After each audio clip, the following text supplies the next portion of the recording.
بسم الله الرحمن الرحيم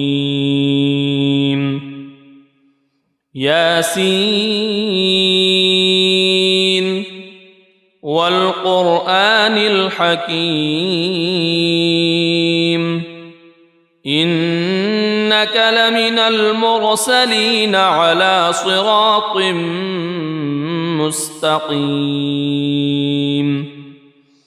تنزيل العزيز الرحيم لتنذر قوما ما أنذر آباؤهم فهم غافلون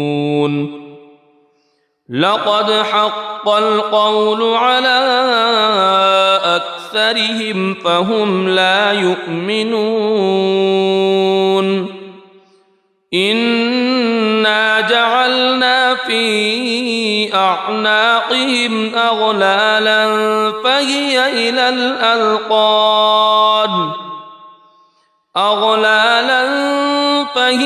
إلى الأذقان فهم مقمحون وجعلنا من بين أيديهم سدا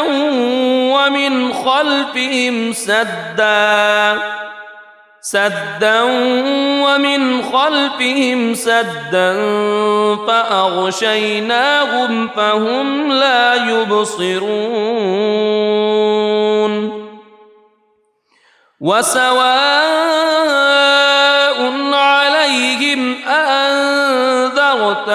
أم لم تنذرهم لا يؤمنون إنما تنذر من اتبع الذكر وخشي الرحمن بالغيب فبشره بمغفرة وأجر كريم إنا نحن نحيي الموتى ونكتب ما قدموا وآثارهم وكل شيء أحصيناه في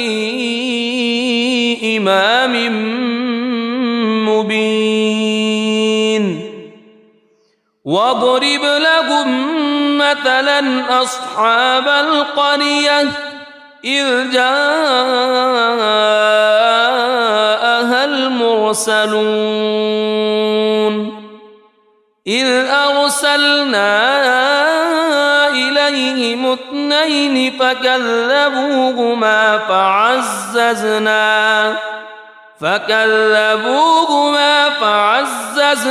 بثالث فقالوا إنا إليكم مرسلون قالوا ما أنتم إلا بشر مثلنا وما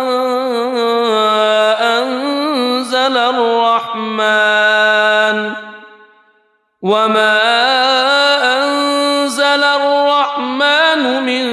شيء إن أنتم إلا تكذبون قالوا ربنا يعلم إنا إليكم لمرسلون وما علينا إلا البلاغ المبين قالوا إنا تطيرنا بكم لئن لم تنتهوا لنرجمنكم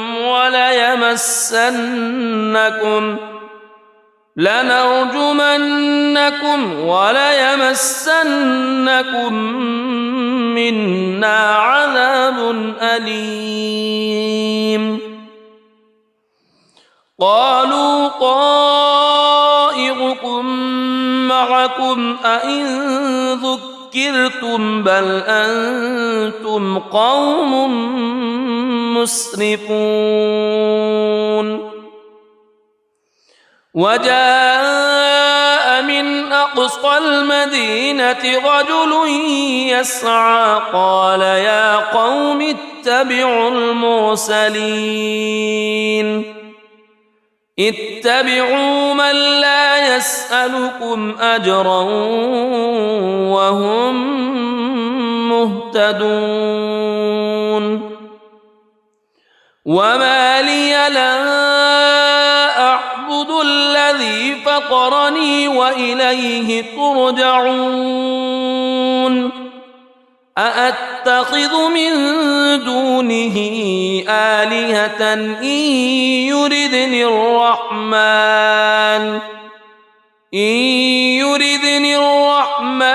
بضر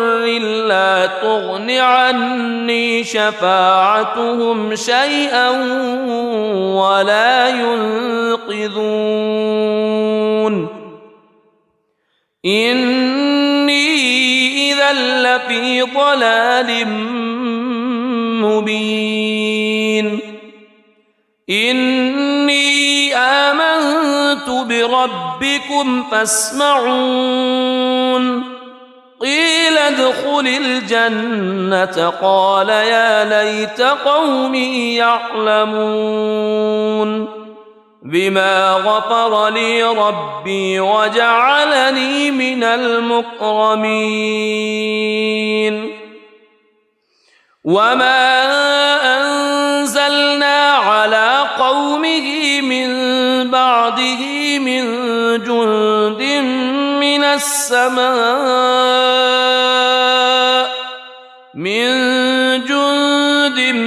من السماء وما كنا منزلين إن كانت إلا صيحة واحدة فإذا هم خامدون يا حسرة على العباد ما يأتيهم من رسول إلا كانوا به يستهزئون ألم يروا كم أهلكنا قبلهم من القرون أنهم إليهم لا يرجعون وإن كل لما جميع لدينا محضرون وآية لهم الأرض الميتة أحييناها وأخرجنا منها حبا فمنه يأكلون وجعلنا فيها جنات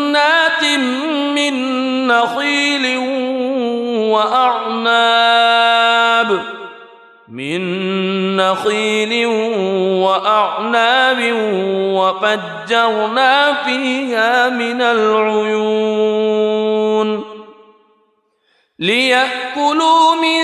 ثمره وما عملته أيديهم أفلا يشكرون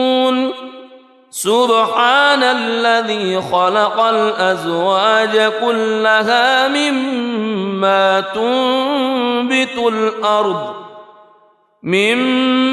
تنبت الأرض ومن أنفسهم ومما لا يعلمون وآية لهم الليل نسلخ منه النهار فإذا هم مظلمون والشمس تجري لمستقر لها ذلك تقدير العزيز العليم والقمر قدرناه منازل حتى عاد كالعرجون القديم لا الشمس ينبغي لها أن تدرك القمر ولا الليل سابق النهار وكل في فلك يسبحون وآية لهم أنا حملنا ذريتهم في الفلك المشحون وخلقنا لهم من مثله ما يركبون وإن نشأ نغرقهم فلا صريخ لهم ولا هم ينقذون إلا رحمة منا ومتاعا إلى حين وإذا قيل لهم اتقوا ما بين أيديكم وما خلفكم لعلكم ترحمون وما تأتيهم من آية من آيات ربهم إلا كانوا عنها معرضين وإذا قيل لهم أنفقوا مما رزقكم الله قال الذين كفروا للذين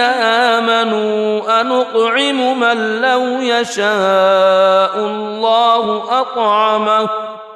إن أنتم إلا في ضلال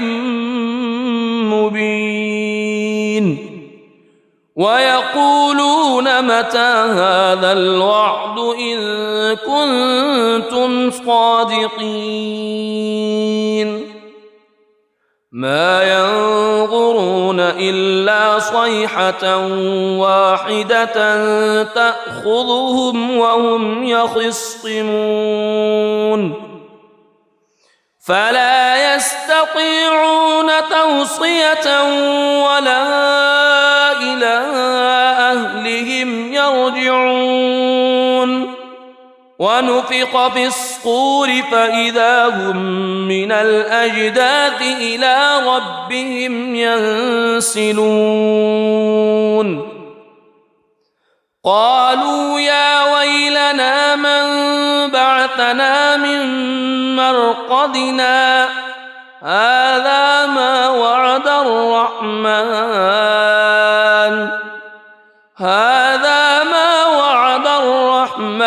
وصدق المرسلون إن كانت إلا صيحة واحدة فإذا هم جميع لدينا محضرون فاليوم لا تظلم نفس شيئا ولا تجزون إلا ما كنتم تعملون إن أصحاب الجنة اليوم في شغل فاكهون هم وأزواجهم في ظلال على الأرائك متكئون لهم فيها فاكهة ولهم ما يدعون سلام قولا من رب رحيم وامتازوا اليوم أيها المجرمون ألم أعهد إليكم يا بني ألا تعبدوا الشيطان ألم أعهد إليكم يا بني آدم ألا تعبدوا الشيطان إنه لكم عدو مبين وأن اعبدوني هذا صراط مستقيم ولقد أضل منكم جبلا كثيرا أفلم تكونوا تعقلون هذه جهنم التي كنتم توعدون اصلوها اليوم بما كنتم تكفرون اليوم نختم على أفواههم وتكلمنا أيديهم وتشهد أرجلهم بما كانوا يكسبون ولو نشاء لطمسنا على أعينهم فاستبقوا الصراط فأنى يبصرون ولو نشاء لمسخناهم على مكانتهم فما استطاعوا مضيا ولا يرجعون ومن نعمره ننكسه في الخلق أفلا يعقلون وما علمناه الشعر وما ينبغي له إن هو إلا ذكر وقرآن مبين لينذر من كان حيا ويحق القول على الكافرين أولم يروا أنا خلقنا لهم مما عملت أيدينا أنعاما فهم لها مالكون وذللناها لهم فمنها ركوبهم ومنها يأكلون ولهم فيها منافع ومشارب أفلا يشكرون واتخذوا من دون الله آلهة لعلهم ينصرون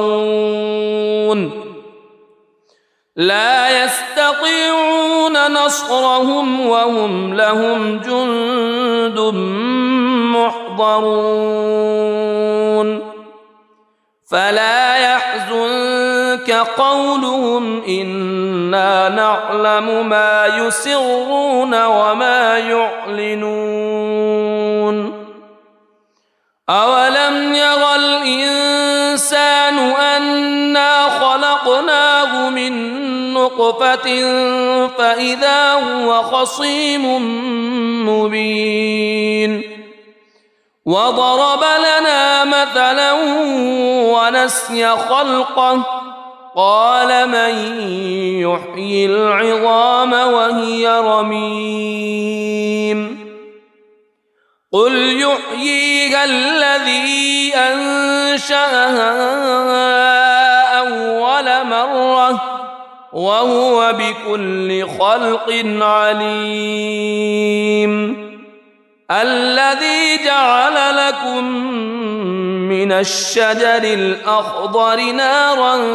فإذا أنتم منه توقدون أوليس الذي خلق السماوات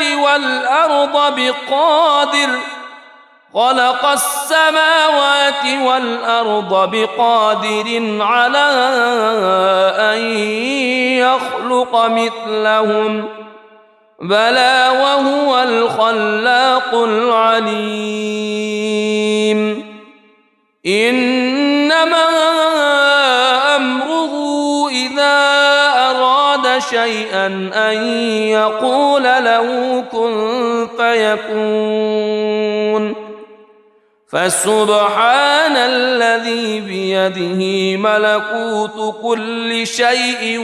وإليه ترجعون بسم الله الرحمن الرحيم ياسين والقرآن الحكيم إنك لمن المرسلين على صراط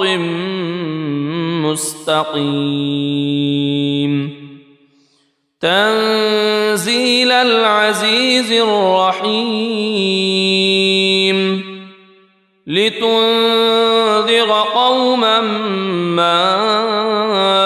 أنذر آباؤهم فهم غافلون لقد حق القول على أكثرهم فهم لا يؤمنون إنا جعلنا في أعناقهم أغلالا فهي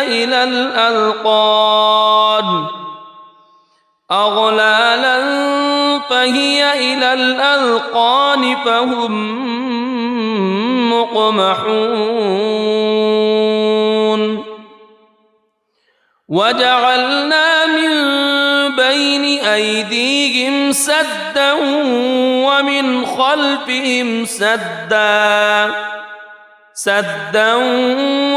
خلفهم سدا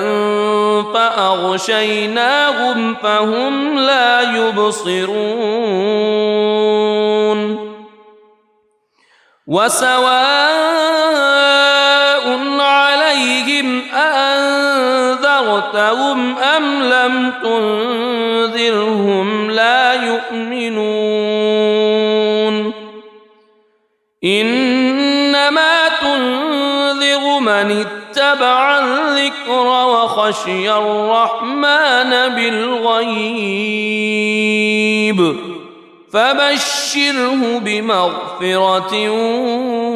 وأجر كريم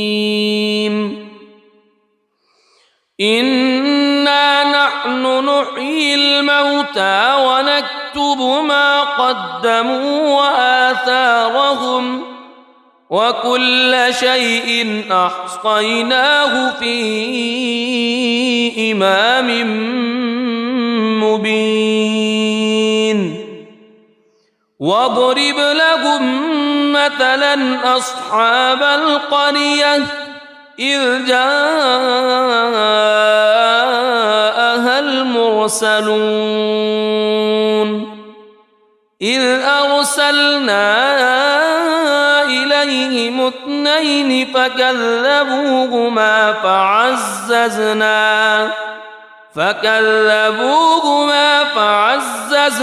بثالث فقالوا إنا إليكم مرسلون قالوا ما أنتم إلا بشر مثلنا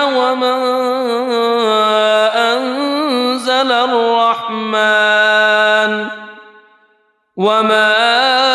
أنزل الرحمن من شيء إن أنتم إلا تكذبون قالوا ربنا يعلم إنا إليكم لمرسلون وما علينا إلا البلاغ المبين قالوا إنا تطيرنا بكم لئن لم تنتهوا لنرجمنكم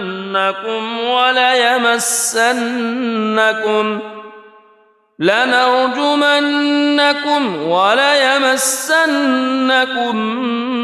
منا عذاب أليم قالوا طائركم معكم أئن ذكرتم بل أنتم قوم مسرفون وجاء من أقصى المدينة رجل يسعى قال يا قوم اتبعوا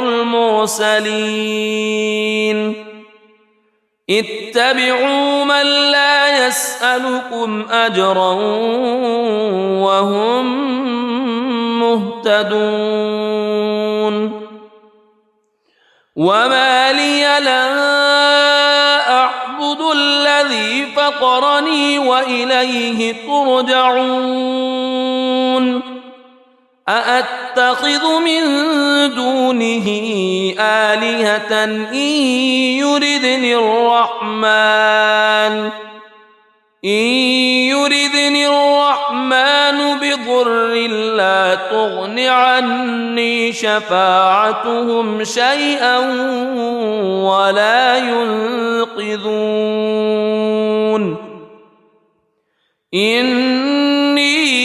إذا لفي ضلال مبين إني آمنت بربكم فاسمعون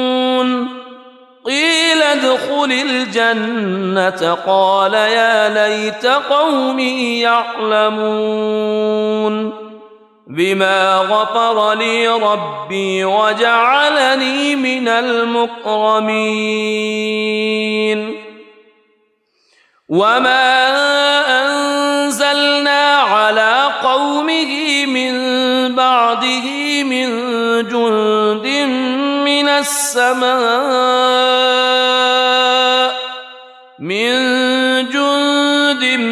من السماء وما كنا منزلين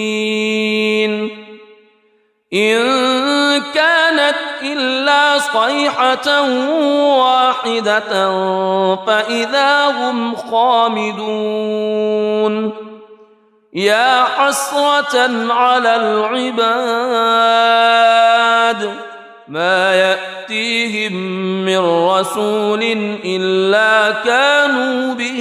يستهزئون ألم يروا كم أهلكنا قبلهم من القرون أنهم إليهم لا يرجعون وإن كل لما جميع لدينا محضرون وآية لهم الأرض الميتة أحييناها وأخرجنا منها حبا فمنه يأكلون وجعلنا فيها جنات من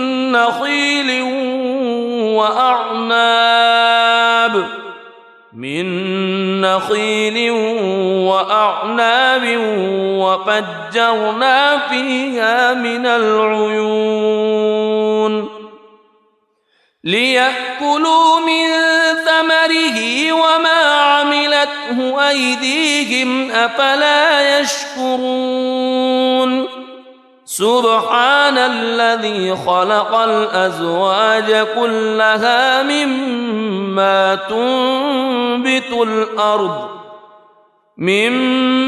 تنبت الأرض ومن أنفسهم ومما لا يعلمون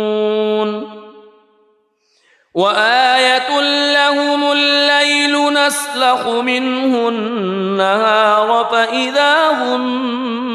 مظلمون والشمس تجري لمستقر لها ذلك تقدير العزيز العليم والقمر قدرناه منازل حتى عاد كالعرجون القديم لا الشمس ينبغي لها أن تدرك القمر ولا الليل سابق النهار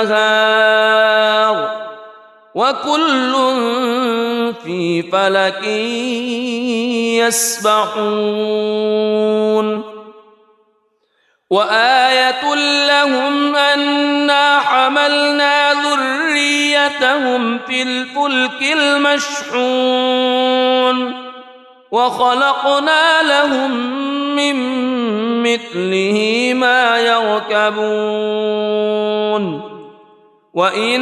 نشأ نغرقهم فلا صريخ لهم ولا هم ينقذون إلا رحمة منا ومتاعا إلى حين وإذا قيل لهم اتقوا ما بين أيديكم وما خلفكم لعلكم ترحمون وما تأتيهم من آية من آيات ربهم إلا كانوا عنها معرضين وإذا قيل لهم أنفقوا مما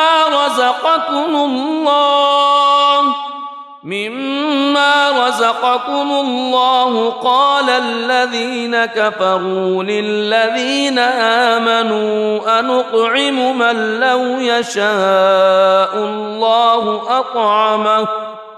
إن أنتم إلا في ضلال مبين ويقولون متى هذا الوعد إن كنتم صادقين ما ينظرون إلا صيحة واحدة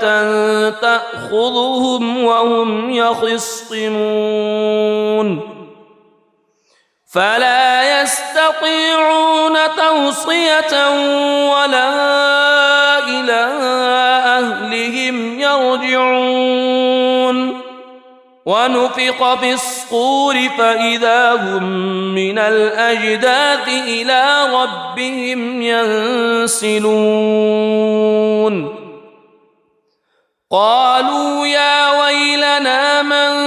بعثنا من مرقدنا هذا ما وعد الرحمن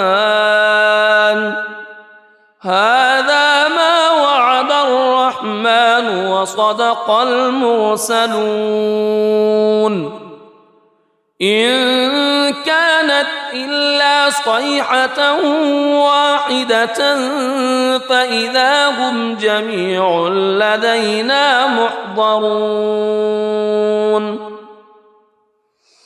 فاليوم لا تظلم نفس شيئا ولا تجزون إلا ما كنتم تعملون إن أصحاب الجنة اليوم في شغل فاكهون هم وأزواجهم في ظلال على الأرائك متكئون لهم فيها فاكهة ولهم ما يدعون سلام قولا من رب رحيم وامتازوا اليوم أيها المجرمون ألم أعهد إليكم يا بني ألا تعبدوا الشيطان ألم أعهد إليكم يا بني آدم ألا تعبدوا الشيطان إنه لكم عدو مبين وأن اعبدوني هذا صراط مستقيم ولقد أضل منكم جبلا كثيرا أفلم تكونوا تعقلون هذه جهنم التي كنتم توعدون اصلوها اليوم بما كنتم تكفرون اليوم نختم على أفواههم وتكلمنا أيديهم وتشهد أرجلهم بما كانوا يكسبون ولو نشاء لطمسنا على أعينهم فاستبقوا الصراط فأنى يبصرون ولو نشاء لمسخناهم على مكانتهم فما استطاعوا مضيا ولا يرجعون ومن نعمره ننكسه في الخلق أفلا يعقلون وما علمناه الشعر وما ينبغي له إن هو إلا ذكر وقرآن مبين لينذر من كان حيا ويحق القول على الكافرين أولم يروا أنا خلقنا لهم مما عملت أيدينا أنعاما فهم لها مالكون وذللناها لهم فمنها ركوبهم ومنها يأكلون ولهم فيها منافع ومشارب أفلا يشكرون واتخذوا من دون الله آلهة لعلهم ينصرون لا يستطيعون نصرهم وهم لهم جند محضرون فلا يحزنك قولهم إنا نعلم ما يسرون وما يعلنون أولم يرى الإنسان أنا خلقناه من نطفة فإذا هو خصيم مبين وضرب لنا مثلا ونسي خلقه قال من يحيي العظام وهي رميم قل يحييها الذي أنشأها أول مرة وهو بكل خلق عليم الذي جعل لكم من الشجر الأخضر نارا فإذا أنتم منه توقدون أوليس الذي خلق السماوات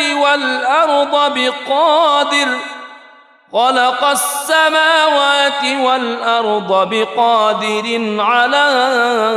أن يخلق مثلهم بلى وهو الخلاق العليم إنما أمره إذا أراد شيئا أن يقول له كن فيكون